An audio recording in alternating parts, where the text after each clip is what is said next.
आज हम यह चर्चा करना चाहते हैं कि किसी डॉक्यूमेंट को या इलेक्ट्रॉनिक रिकॉर्ड को कोर्ट में कौन व्यक्ति आकर प्रूव कर सकता है।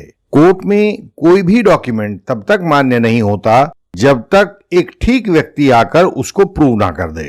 आमतौर से यह पूछा जाता है कि केस डायरी को कौन व्यक्ति प्रूव करेगा या पोस्टमार्टम रिपोर्ट को कौन प्रूव करेगा, व्हाट्सएप चैट को, ईमेल को, सीसीटीवी फुटेज को कोर्ट में आकर कौन व्यक्ति प्रूव करेगा ताकि वह सही ढंग से प्रूव हो जाए।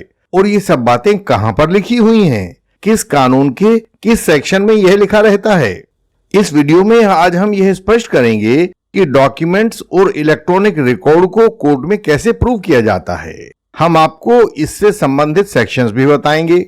इस वीडियो को देखने के बाद आपको यह पता चल सकेगा कि अभी तक आप भी ट्रायल के दौरान डॉक्यूमेंट्स को प्रूव करने और करवाने में कई बार गलतियां करते रहे हैं और इसका परिणाम यह होगा कि अब आप आगे से वे गलतियां नहीं दोहराएंगे। हमारा शुरू से यही सवाल है कि क्रिमिनल ट्रायल में किस डॉक्यूमेंट को कौन व्यक्ति प्रूव कर सकता है। एक डॉक्यूमेंट को 6 लोग हैं जो कोर्ट में आकर प्रूव कर सकते हैं। हम आपको सामने यह टेबल भी दिखा रहे हैं, आप इसको देखिए। किसी डॉक्यूमेंट का लेखक उसे सेक्शन 65, 72 BSA में आकर प्रूव कर सकता है कि इस डॉक्यूमेंट को मैंने लिखा था, यह वही डॉक्यूमेंट है। इसके बाद उस डॉक्यूमेंट को एग्जीक्यूट करने वाला जो उसको जारी करता है वह व्यक्ति भी आकर सेक्शन 65 और 72 में आकर उसको प्रूव कर सकता है कि यह वही डॉक्यूमेंट है जो मैंने जारी किया था। जैसे मैंने वसीयत की थी, मैंने अपना मकान बेचा था या किसी व्यक्ति के पास पर नोट लिखकर दिया था। उस डॉक्यूमेंट को तस्दीक करने वाला जो गवाह होता है, अटेस्टिंग विटनेस, वह भी सेक्शन 67, 68, 69 BSA में आकर उस डॉक्यूमेंट को प्रूव कर सकता है कि हां यह वही डॉक्यूमेंट है, इसके एग्जीक्यूशन के समय मैंने इस पर अपने साइन किए थे। संदर्भित डॉक्यूमेंट जिस व्यक्ति की कस्टडी में रखा गया था, जो उसका कस्टोडियन था, वह भी उसे सेक्शन 56, 74, 81 BSA में आकर कोर्ट के सामने प्रूव कर सकता है कि यह मेरी कस्टडी में रखा हुआ डॉक्यूमेंट है और मैं इसकी तस्दीक करता हूं। उस डॉक्यूमेंट को भेजने वाला या पाने वाला व्यक्ति भी सेक्शन 15, 25, 32 BSA के तहत आकर कोर्ट में उस डॉक्यूमेंट को प्रूव कर सकते हैं। उस डॉक्यूमेंट पर एक्सपर्ट काम करने वाला व्यक्ति जैसे FSL वाला या संबंधित इन्वेस्टिगेशन करने वाला इन्वेस्टिगेटिंग ऑफिसर उस डॉक्यूमेंट के अलग अलग पहलू को कोर्ट में प्रूव कर सकेंगे और ऐसा वे सेक्शन 45 to 47 और 49 BSA के तहत कर सकेंगे। जैसे IO बताएगा कि यह वही डॉक्यूमेंट है जिसे मैंने बरामद किया था, या FSL वाला एक्सपर्ट कहेगा कि इस डॉक्यूमेंट की हैंडराइटिंग मैंने जांची थी, यह वही डॉक्यूमेंट है। लेकिन IO यह नहीं बता पाएगा कि इसका लेखक कौन है या इसका एग्जीक्यूटेंट कौन है, किसने इस डॉक्यूमेंट को जारी किया था। अब थोड़ा सा यह भी देख लेते हैं कि क्रिमिनल ट्रायल में इसका प्रैक्टिकल प्रयोग कैसे होता है। कोर्ट में FIR या केस डायरी आती है और उसको प्रूव करने के लिए IO आता है। यदि वह किसी दूसरी कोर्ट में चल रहे ट्रायल में से मंगाई जाती है तो उस कोर्ट का अहलमद लेकर आता है जिसकी कस्टडी IO के द्वारा उस कोर्ट में इस अहलमद को सौंपी गई थी। यह अहलमद या रिकॉर्ड कीपर सेक्शन 74, 81 BSA के अंतर्गत इसको प्रूव कर सकता है। IO भी इसी सेक्शन में प्रूव कर सकता है। पोस्टमार्टम रिपोर्ट हो, MLC हो, इसको संबंधित डॉक्टर या उस अस्पताल का रिकॉर्ड कीपर सेक्शन 45, 56 BSA में प्रूव करता है। वसीयत या सेल डीड आदि को लिखने वाला, प्रॉपर्टी को बेचने वाला या उसको तस्दीक करने वाला attesting witness section 67 to 69 BSA में उसको प्रूव करते हैं। कोई एग्रीमेंट या सेटलमेंट डीड वगैरह हो तो उसको लिखने वाला या तस्दीक करने वाला सेक्शन 65 और 72 में उसको प्रूव करते हैं। कोई पत्र हो, नोटिस हो तो भेजने वाला या पाने वाला उसको सेक्शन 15 से 25 BSA में प्रूव करते हैं। अब यह देखते हैं कि इलेक्ट्रॉनिक रिकॉर्ड को कौन प्रूव करता है और कैसे प्रूव करता है। आप यह पहले से ही जानते हैं कि कोई भी रिकॉर्ड या डॉक्यूमेंट जिसे डिजिटल रूप से क्रिएट, स्टोर, ट्रांसमिट या प्रोसेस किया गया हो तो उसे इलेक्ट्रॉनिक रिकॉर्ड कहते हैं।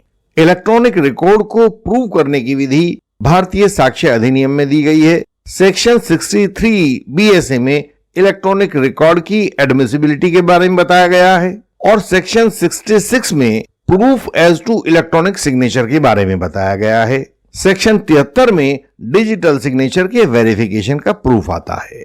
सेक्शन 81 में जो भी राजपत्र होता है, जिसको गैजेट कहते हैं, उसमें दिए गए इलेक्ट्रॉनिक या डिजिटल रिकॉर्ड्स की सच्चाई को कोर्ट के द्वारा मानकर चलने की बात आती है। पुराने कानून इंडियन एविडेंस एक्ट में इलेक्ट्रॉनिक रिकॉर्ड की यह विधि थोड़ी सी अलग थी। उस समय इलेक्ट्रॉनिक रिकॉर्ड को सेकेंडरी एविडेंस मानकर उसके प्रूफ के लिए एक section 65B Indian evidence act का सर्टिफिकेट साथ में देना होता था और यह सर्टिफिकेट उस व्यक्ति को देना होता था जो उस कंप्यूटर का मालिक हो या कस्टोडियन हो या उसको कानूनन ऑपरेट करता हो, जिसे ऑफिस में करते हैं। इस सर्टिफिकेट में वह यह बात लिखकर देता था कि यह इलेक्ट्रॉनिक रिकॉर्ड वास्तविक है, जैसा मूल रूप से डेटा में था वैसा ही है और जिस समय यह डेटा लिया गया था, यह कंप्यूटर जिससे यह लिया गया है, यह कंप्यूटर सामान्य रूप से काम कर रहा था। कंप्यूटर में सूचना फीड करने की तथा आउटपुट प्राप्त करने की प्रक्रियाएं नियमित रूप से चल रही थी। आपको याद होगा, यह आप 65B के बहुत सारे सर्टिफिकेट दिया करते थे। हमने इलेक्ट्रॉनिक रिकॉर्ड को प्रूव करने के नए और पुराने दोनों तरीके देख लिए हैं। अब हम यह जानना चाहते हैं कि अलग अलग तरह के इलेक्ट्रॉनिक रिकॉर्ड्स में से किस रिकॉर्ड को कौन व्यक्ति कोर्ट में प्रूव करेगा।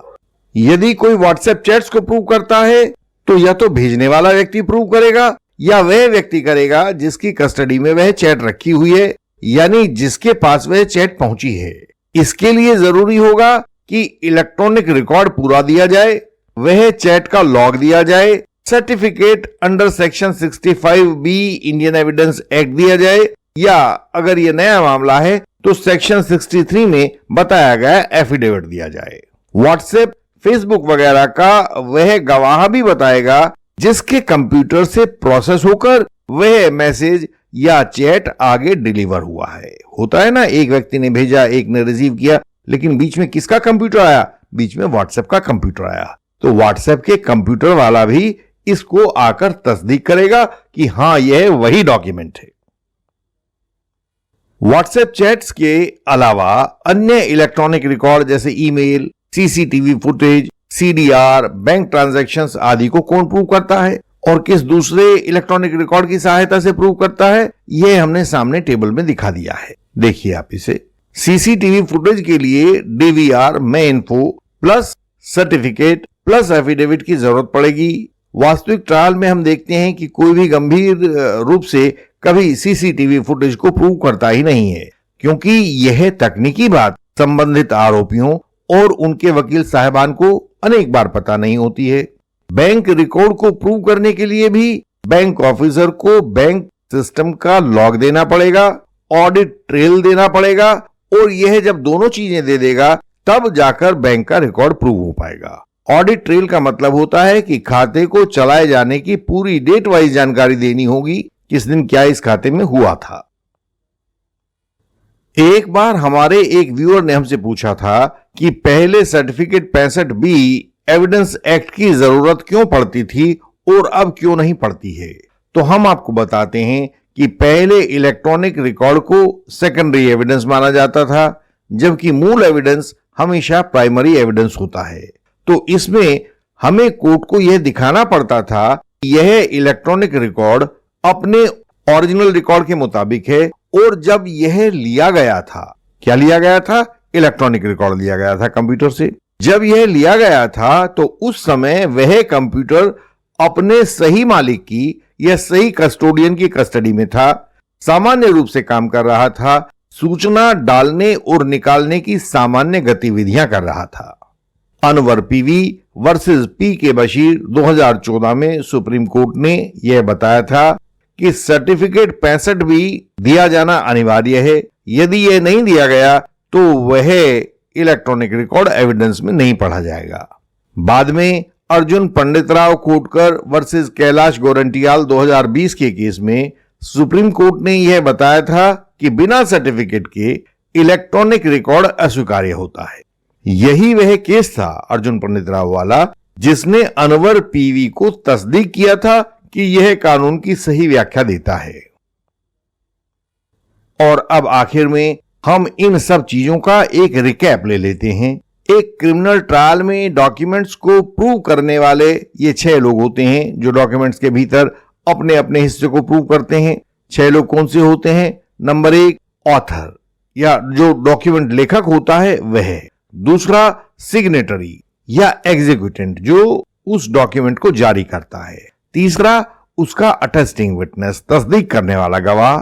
चौथा वह कस्टोडियन जिसकी कस्टडी में वह डॉक्यूमेंट रखा था। किसी ने वसीयत बनाई, अपने वकील साहब की कस्टडी में रख दी, तो बाद में आकर कोर्ट में वकील साहब प्रूव करेंगे हाँ यह वही वसीयत है जो मेरी कस्टडी में रही है। अगला व्यक्ति है रिसीवर या सेंडर जिसने डॉक्यूमेंट को भेजा या पाया हो। अगला विटनेस होगा एक्सपर्ट विटनेस जिसने डॉक्यूमेंट की जांच की हो या किसी अन्य प्रकार से उसे वैज्ञानिक विधि से उपचारित किया हो। इनमें से प्रत्येक गवाह की गवाही रेलिवेंट है, प्रासंगिक है। इलेक्ट्रॉनिक रिकॉर्ड को प्रूव करने के लिए certificate 65B Indian evidence act या अब नए कानून में सेक्शन 63 to 66 BSA की वैलिड प्रोसेस होना जरूरी है और इसे वह व्यक्ति प्रूव करेगा जो कंप्यूटर का या तो मालिक होगा या कस्टोडियन होगा या लॉफुल ऑपरेटर होगा। अब यदि कोई ऐसा व्यक्ति डॉक्यूमेंट को या इलेक्ट्रॉनिक रिकॉर्ड को प्रूव करने के लिए कोर्ट में आ जाए जिसके पास ये उपरोक्त गुण ना हो या इन कैटेगरीज से ना हो, तो आप उससे यही सवाल करें जो इस वीडियो की शुरुआत में हमने बताया था। उस व्यक्ति से आप पूछें कि आप इन 6 प्रकार के लोगों में से कौन से व्यक्ति हो और इन 6 के कामों में से आपने कौन सा काम इस डॉक्यूमेंट के ऊपर किया हुआ है। यह भी स्पष्ट सवाल पूछें कि इस डॉक्यूमेंट के संबंध में आपने ऐसा क्या काम किया था जिससे आप इस डॉक्यूमेंट की जेन्युइननेस की तस्दीक कर सकते हो सकता है कि गवाह खुद कुछ ऐसा बोल दे जो आपकी मनपसंद की बात हो, वरना तो बाद में आप फाइनल आर्गुमेंट्स में कोर्ट को यह बात बता सकते हैं कि देखिए साहब फला फला डॉक्यूमेंट को गलत तरीके से गलत व्यक्ति के द्वारा प्रूव किया गया था। आज हमने आपको यह एक ऐसी गुप्त विद्या बताई है जिसकी सही जानकारी के बिना कोई भी कोर्ट की लड़ाई जीती नहीं जा सकती। यदि आपको अभी भी कोई कंफ्यूजन है कि किस प्रकार से किस डॉक्यूमेंट को कौन प्रूव करेगा, तो इंडियन लीगल सिस्टम आपको डॉक्यूमेंट के बारे में एडवांस्ड लेवल की सही जानकारी भी दे सकता है। आपके डॉक्यूमेंट को जांच सकता है, उसको वेरीफाई कर सकता है, अपने एक्सपर्ट्स के द्वारा करवा सकता है। इंडियन लीगल सिस्टम की सेवाएं सिर्फ उनके लिए हैं जो अपने केस को लेकर गंभीर हैं। हमसे जुड़ने का पहला कदम है हमारा मेंबर बनना और मेंबर बनते ही हम आपके केस की तह तक जाते हैं। आपके द्वारा दिए गए डॉक्यूमेंट्स को हमारे अनुभवी एडवोकेट्स पढ़ते हैं, हर पेज को समझते हैं, हर दलील को परखते हैं और फिर आपको बताते हैं आपका केस इस वक्त कहाँ खड़ा है और उसमें क्या क्या चुनौतियां हैं और आगे कौन कौन से कदम आपके केस की सफलता के लिए उठाने जरूरी हैं।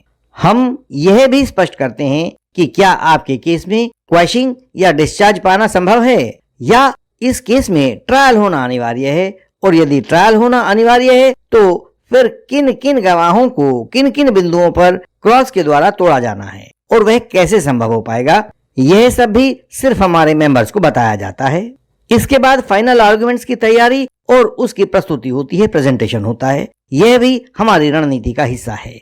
अगर आप भी चाहते हैं ऐसा गहराई वाला लीगल सपोर्ट आपको मिले, आपके केस में मिले, तो आज ही आप हमारे मेंबर बनिए। सामने दिए गए QR कोड को स्कैन करिए या फिर वहीं पर दिए गए लिंक को क्लिक कीजिए। फीस देकर हमारे मेंबर बन जाएं। तब आप अपने केस को समझ पाएंगे, संभाल पाएंगे और जीत पाएंगे।